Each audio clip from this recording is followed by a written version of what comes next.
Alright, it is October 8th, Sunday, about 5:15 a.m. So I think I missed 2 days to get up in the morning and do my practice, yoga practice. When you commit to getting up this early, it changes a lot. Pretty much your whole schedule centers around it. Because you gotta go to bed like at 9, it's probably ideal to be able to get up that early. You don't want to go to bed at 12 and have to get up at this time all the time. At least for myself, I feel like it's wasted energy. So went to bed late, a little tired, but I gotta do this. So okay, so this first one really is one in its own. And that's the 40-day one that the yoga class on Wednesday we're doing together collectively. The other 5 that I do is a practice on its own, a prosperity practice on its own. So I'm in a sense doing 2 prosperity practices.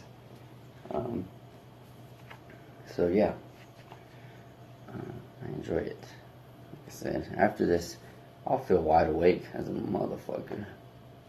So it's temporary. When I was reading this book, The 4 Agreements, last night. It took me yesterday, that's all. It took me just one day to read it. And yeah. You realize that you are light itself and energy itself. And it's not about going out and creating it externally, but about creating it internally and becoming a magnet, an energy source. And that's what I'm excited about. I know that with time I will be revealed more, and with time I will definitely see the spiritual side, and that's what I'm excited about, for sure. Let's get this first one going. Yeah. It's just me, myself, and I. Solo ride until I die. Cause I got me for life. Got me for life. Yeah. I don't need a hand to hold. Even when the night is cold, I got that fire in my soul. And as far as I can see, I just need privacy. Plus a whole lot of tree, fuck all this modesty. I just need space to do me, get away what they're trying to see. A Stella Maxwell right beside of me. A Ferrari, I'm buying 3. A closet is safe. And about what I do when obstacles arise, and what I do when I'm uncomfortable. So they say, if you can keep your hands up for 3 minutes, then you can carry the burdens of the day. And I find it true that the 2 days that I waited and did them in the afternoon, in the morning it was things would occur, and my flesh, my ego would be running the day. And when I do this and I wake up on time, my day seems to go I seem to have more self-control. So I really like it. This is the one. If I can get through this one, then it's downhill from there. But this is the one that makes me think a little bit, makes me hesitate, but I just go ahead and do it.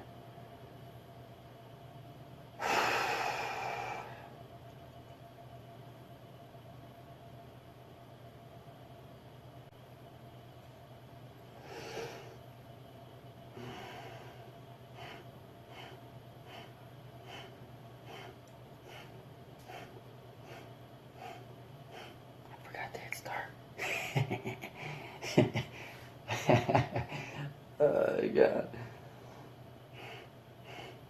I would have been going forever, wondering on the timer.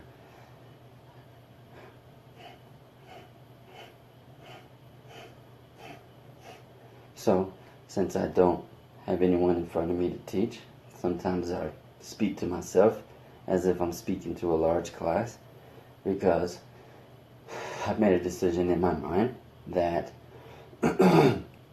this is the spirituality that I want to teach, And so as I'm practicing this, I'm also teaching myself to become a master, to teach myself to become a teacher, so that I can encourage and show others, and so that I can have a yoga class, and hopefully eventually there at Kamapazi. But that's why I'm dedicating myself to these 40 days, as hardcore as I am, because I want to be a teacher of it. And unlike the world we grow up in, where they tell you to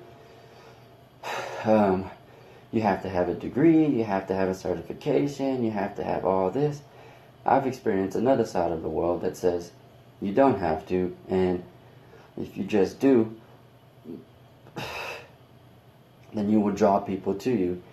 And I learned that when I worked for that youth place, and I was teaching out of the Bible, and never went to seminary, never went to Sunday school, things like that, but the divine was using me in that moment to teach through that word, and to encourage and to empower and to inspire and motivate others. And I really enjoyed it. And because I was so childlike and naive to think, oh, I just got to do it and ask the divine, then that's how I approach everything. And so with wanting to teach yoga and not being crippled down by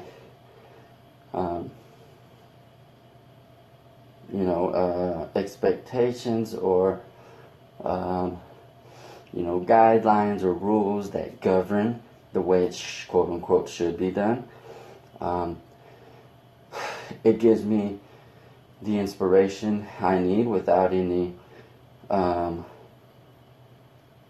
made up or thought up obstacles. Sometimes we just cripple ourselves by thinking too much. So this is me learning how to become a yoga teacher in my own time, and eventually, as you guys will see, I want to teach it,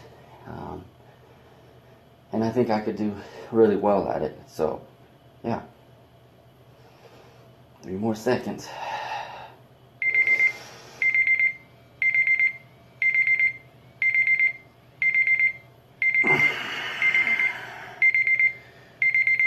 Okay, this one gets me every time. It's really tough. So, you squeeze your thumbs, lift your hands, and you make big circles, and you say God each time you do it. So God, God, God, God, God, God, God. And in the beginning I could only do like a minute. And so now I can do all 3 minutes, and it is the tough one. It's right after that, and we're good, but it pushes me really hard, for sure.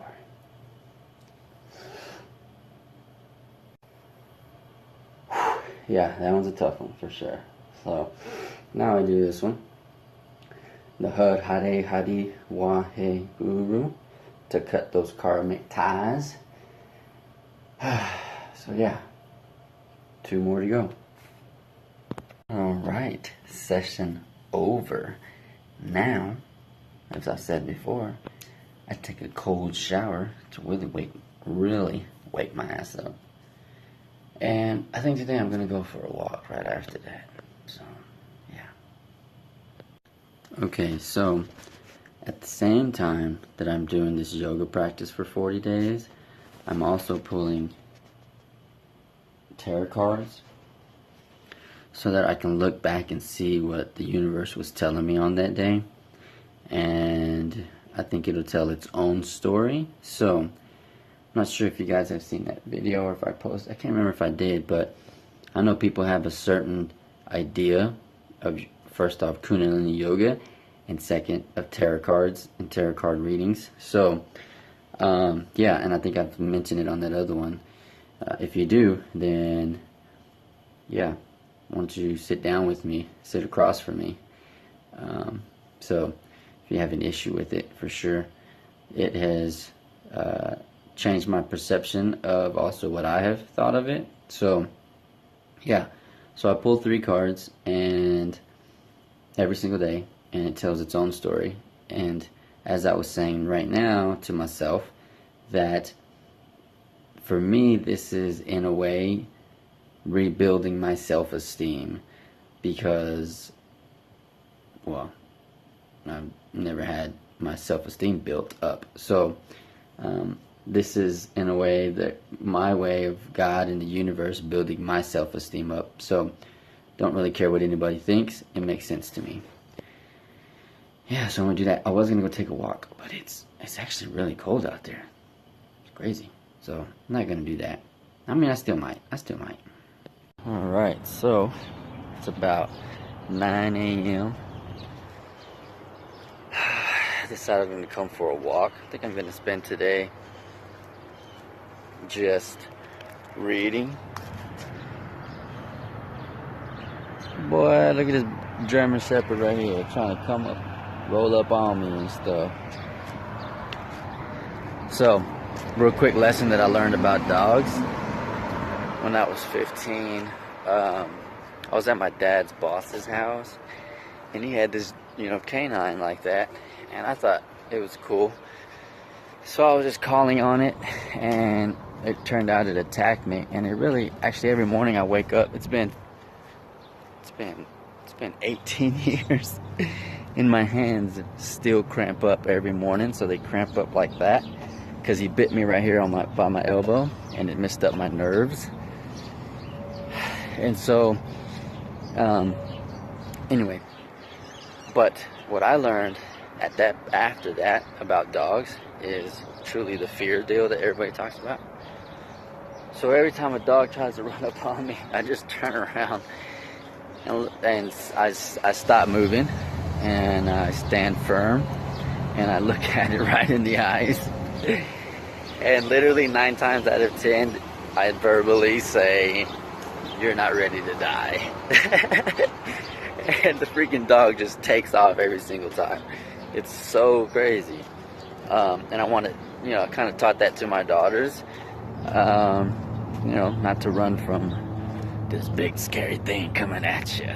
Like, if God gave us power and authority over and dominion over everything, then those little motherfuckers better listen. Anyway, I'm gonna go read this book. Like I said, I'm taking some time to look within today and focus my energy and focus my efforts for the next 3 months on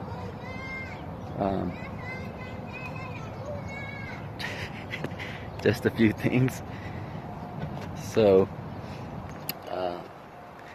I spend a lot of time in isolation, probably more than I do out in public, and I'm always, for whatever reason, I've always just been like that, and I look within, and I'm always doing reading. I'm always either reading or listening to someone wiser than I am,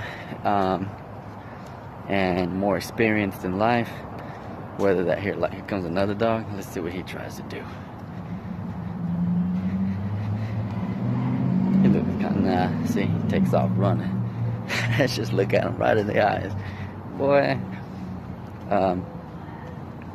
And yeah, I come and fill myself up and go out into the public and give, and then come and fill myself up. So, and a lot of times I just don't tell anybody. I just do it. If I feel like it that day, I feel like it, and I'll get it done. Because I've